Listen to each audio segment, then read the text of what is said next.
Welcome to Talk Theory. It's your host, Kiara Barnes, where I talk all things life, what makes us human, and what makes us superhuman.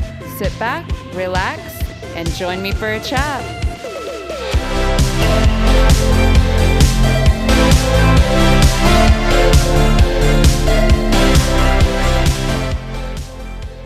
Hello, welcome back to another episode of Talk Theory. I feel like we are just zooming through January. It's kind of wild. I feel like very soon I'm going to be like, oh my gosh, it's summer, which I love. First off, I just wanted to say thank you all to all the listeners that have been tuning in to watch Fantasy Island. I'm so appreciative. We dropped our second season.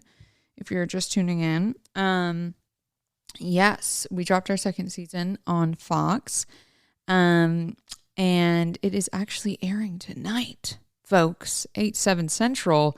We are airing our third episode. We got 13, so we got some time with y'all. But the next day as well, we air on Hulu, and so if you need to catch up, go ahead, get on Hulu. We have the first season on there, all the episodes from the first season, and then the first 2 episodes of the second season. So there you go, people. Thanks again for watching.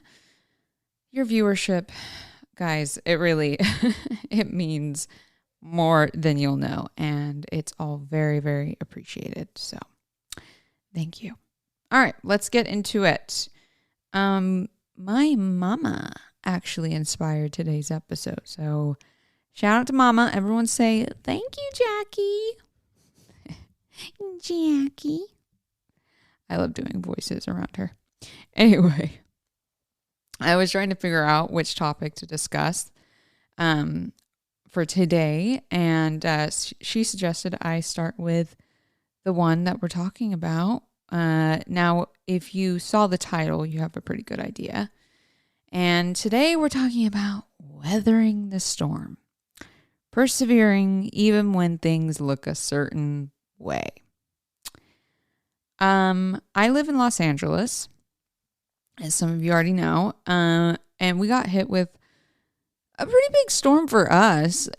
California is not, I think most of us know this, but isn't very designed well to handle rain or large quantities of rain. And so we were hit with this pretty big storm, and currently kind of are. But this particular night I'm talking about was a little more intense.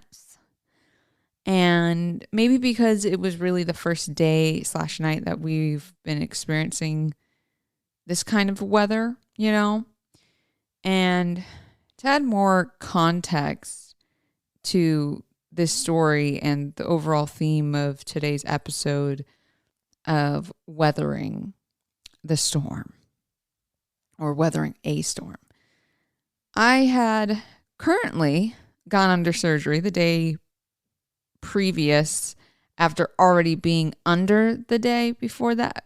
So, okay, let me clear this up.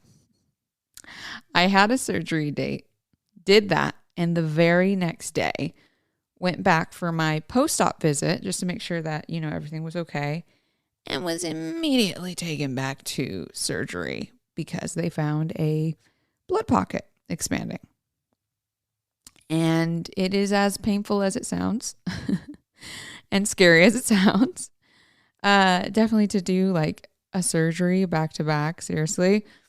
But I'm healing beautifully now, thank goodness. But it was pretty crazy 48 hours. Needless to say, after that second surgery, the doctor was pretty adamant about me having little to no movement. And then less than like 24 hours of that second surgery, I'm like have someone knocking on my door being like, you need to evacuate. And I live on a hill, and because the rain was so heavy, this was the situation. The rain was so heavy, there was like this mudslide from one of the houses above me, like on top of me. I don't know how to really explain that, like going up the hill. Anyway, it's LA, right? My neighbor is the person when I look up and they're on the hill above me. That makes sense. Okay. Anyhow, there was like this mudslide happening. A huge part of like their hill started to fall down completely with the rain and the winds. And like a pipe came outside of the side of this hill. There were rocks, tree, mud everywhere. And at first, when I like heard the sound,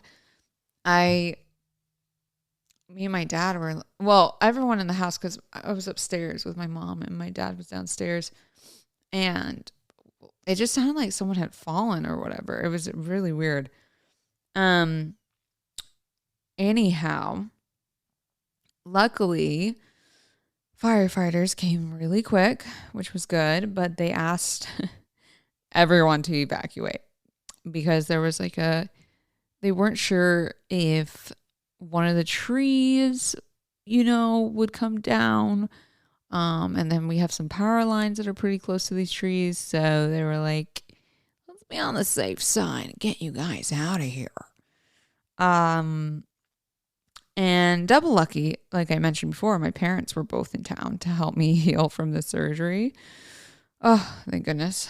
And they were able to like help me get up, pack, get Luna in her carrier, because that's a whole song and dance, and then get to a hotel.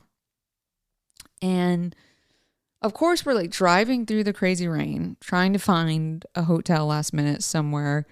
And we kind of all had to just like maintain a sense of calm, a sense of like groundedness. And I remember like as we were driving, I had to take this big deep breath. And I just go, oh, I feel myself tensing up and I'm stressing out. I need to relax and be calm. Because right, this is like this, like I just had that second surgery. And the last thing I need to be doing is feeling stressed and tensing up anything, And my dad actually chimes in and he just says, yeah, in these situations, I have to realize there's some things out of my control.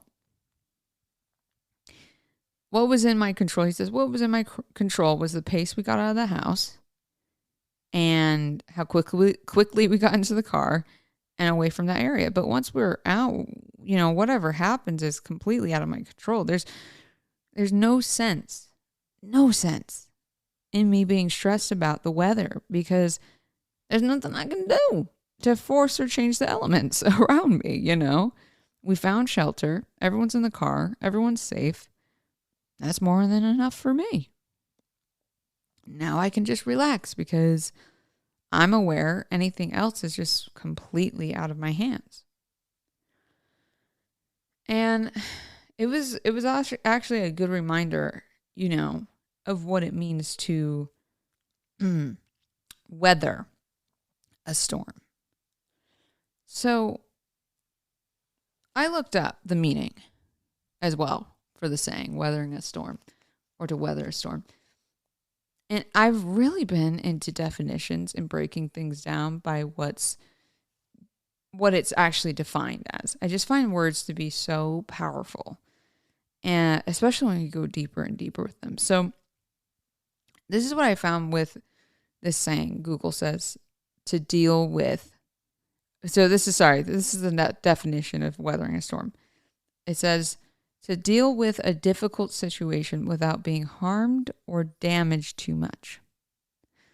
Now, the word that I'm looking at specifically that stood out to me, or the two words I should say, is to deal. And if you look up a synonym for this, they have attend to, behave toward, conduct oneself, cope with. Now, I like cope. I like the word cope because to deal with and to cope with something, you now are doing what my dad was talking about, right? You're releasing control. When you have to deal with something or cope with something, to cope, you're in a state of release there. So you look up a similar word to cope and you have manage. And you look up the definition, and one of the definitions says succeed in dealing with or withstanding. And last one, but this is why looking into specific words is so big, guys, because you break something down and a small moment becomes profound. And guess what it defines withstand as? It says to remain undamaged or unaffected by. Okay, I lied. I'm going to do one more. To draw the point. This is going to draw the point and circle everything in. What my dad was saying. So you look up what unaffected is, right? Unaffected is defined as the feeling or showing no effects or changes. Wow. So when you boil it all down to the entire saying, it's about having an unaffected feeling or attitude to the elements around you that are presenting as chaos. It's the feeling. That's the whole, it is what it is. I can't do anything to change what's happening right now. It is what it is. The feeling. Showing no effects or changes. That's great. Right? Because within any situation that causes you to have a high level of attention to it, there does come a point within the situation where you just have to let go. This goes for any traumatic event or unlikely event, unfavorable event. There comes a point where you have to say it is what it is and just basically move on or take action from what you can actually control.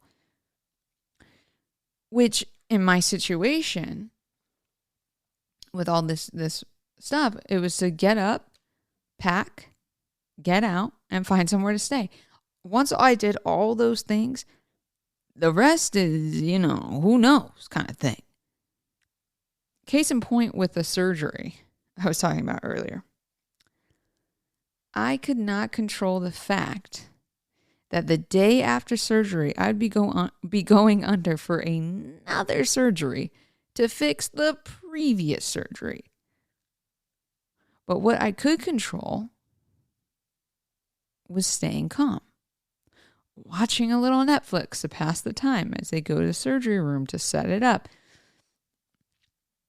Anytime I would go into a fear thought, I would have to change it to a positive so freaking fast because there's nothing I can do anyways. So instead, I'd stop myself and go, if I'd be in my head anxious, oh my gosh, I have to go under again. What if this? What if what? I had to cut myself off. And I would just go overflow myself with all the things that are going right. Right? Because that's something I can control. So I'd say, I'm so glad that the first surgery landed on a Thursday. That way they were already in the office next day to catch it so quickly. Because if this happened, if we did our surgery, the previous surgery on Friday, and I tweaked myself and had to come in Saturday, oh crap. Now, they would have to call all these people to drive in from wherever they live. And that would have taken longer. Or, wow, I'm so grateful that they made room to make sure I was taken care of same day that they saw this. They handled it so quickly. I didn't have to go a full weekend unsure of the pain and then to realize, oh crap, this is an emergency. and just saying, this actually happened at the perfect time. And me saying that is me releasing that resistance of something that's happening or already happened.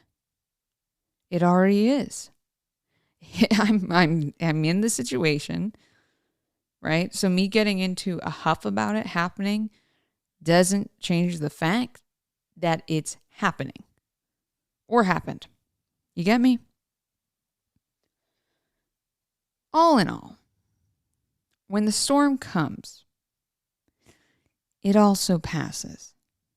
It doesn't ever storm forever and for all eternity. It's actually the opposite. And that feeling of being stuck somewhere forever and all eternity, that feeling ends up being released.